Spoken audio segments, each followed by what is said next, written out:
Então, a gente viu no resumo anterior, né, sobre as transformações gasosas.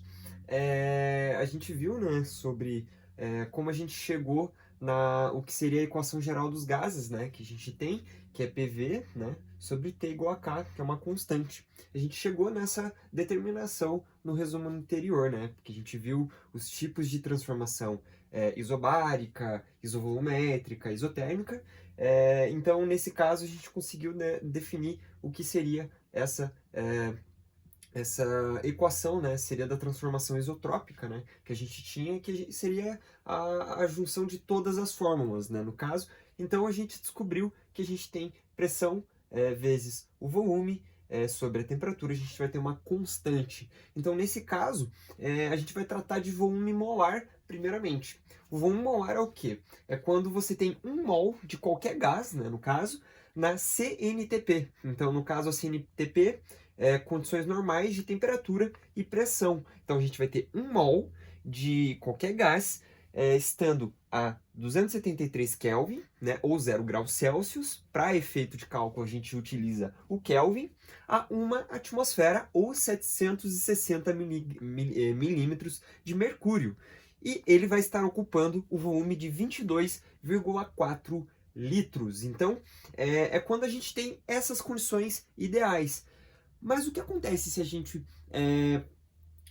utilizar, né, se a gente utilizar a equação geral dos gases e aplicar, né, essas condições ideais? Então vamos aplicar nessa fórmula aqui, né, da equação geral, vamos aplicar as condições ideais. A pressão a gente vai colocar uma atmosfera, o volume a gente viu que precisa ser em 22,4 litros e a temperatura 273 Kelvin.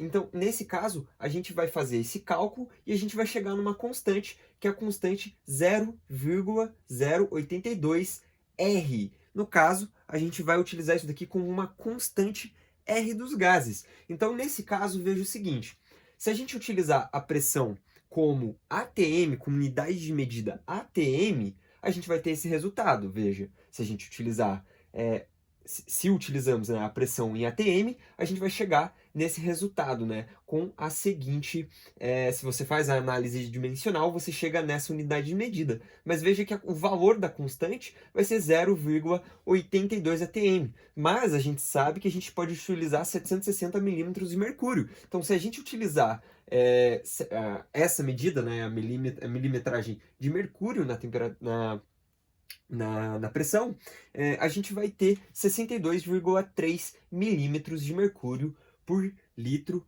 Kelvin em mol. Então, nesse caso, essa constante pode ser alterada conforme a unidade de medida que está sendo analisada. Então, é meio irônico falar que uma constante pode variar, mas nesse caso é possível, porque depende da unidade de medida que a gente está trabalhando, tudo bem? Então, aqui vamos utilizar o exemplo aqui como utilizando a ATM mesmo, né, como unidade de medida. Então, a gente vai ver o seguinte, que a gente vai ter a constante R, né, que a gente já discutiu sobre ela, e a gente vai ter esse 1.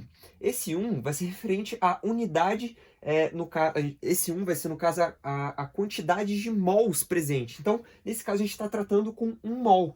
Então aqui vai ser um multiplicador de mols, então, no caso, né? Então, se você quiser tratar de 2 mols, você vai colocar 2. Se você estiver tratando de 3 mols, você vai colocar 3. E aí você faz a multiplicação.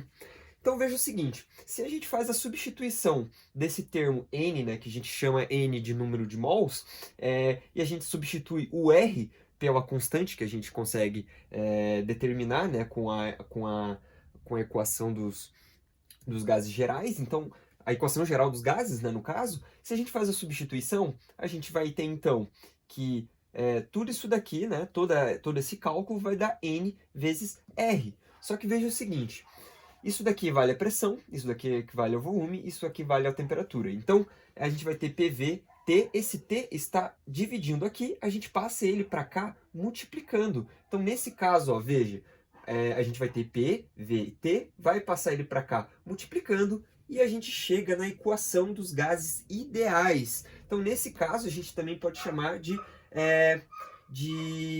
PVNRT, né? No caso, a gente também chama de equação de Clapeyron. Equação de Clapeyron, então, no caso, vai ser a mesma coisa de equação dos gases ideais.